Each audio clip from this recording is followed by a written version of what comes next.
song for the broken hearted. A silent prayer.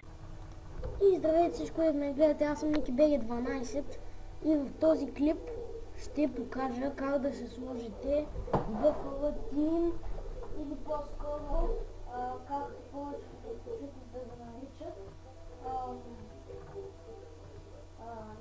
Пак с български отбори на FIFA 13 и на 12-ката става по същия начин, но на 14-ката не.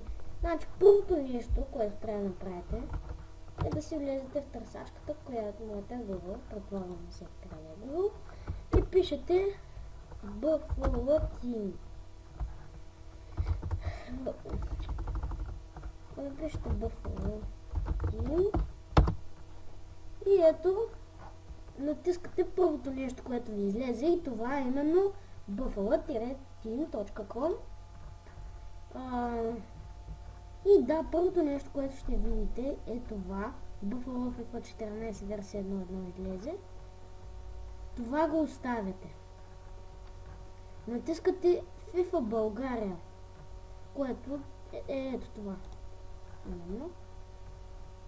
Сега това вече не ви трябва, може да го затворите. И FIFA България виждате, ето това е една версия. Ето.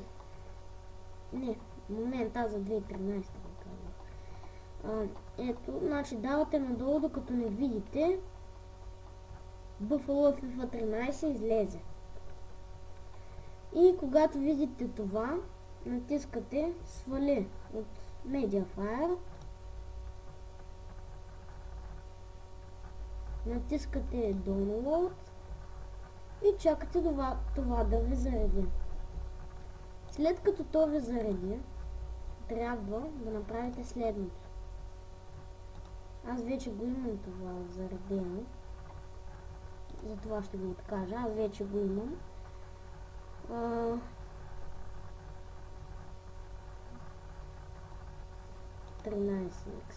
Отваряте го и първото, което ще видите, единственото е това. Изпълни. Напред. Приемам условията, напред. И тук ще ви излезе, изберете директория на FIFA 13. Натискате точиците. Там, където ви е записана играта, на мен ми е компютър, диск D, FIFA 13 и Game. Записвате го в Game. Окей. След това напред. Старт. И започва да ви се сваля. Така ще паузирам клипа, докато се свали. После ще отворя FIFA и ще видите, че ще е завършено. Тоест ще имате български отбори. И да, до след малко. И здравейте отново. Реших да не показвам как става, защото аз вече го имам и нали като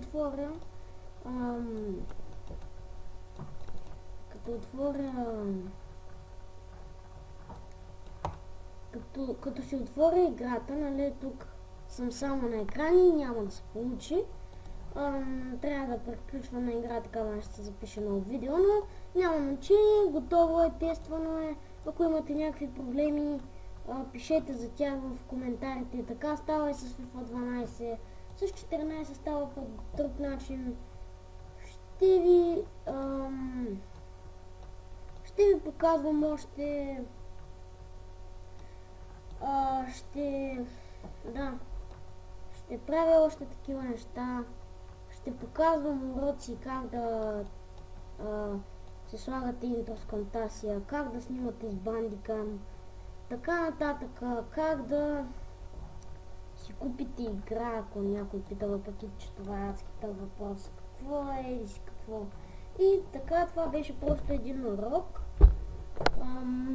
И това беше всичко от мен. Благодаря ви, че гледахте. Абонирайте се, дайте положителен лайк на този клип.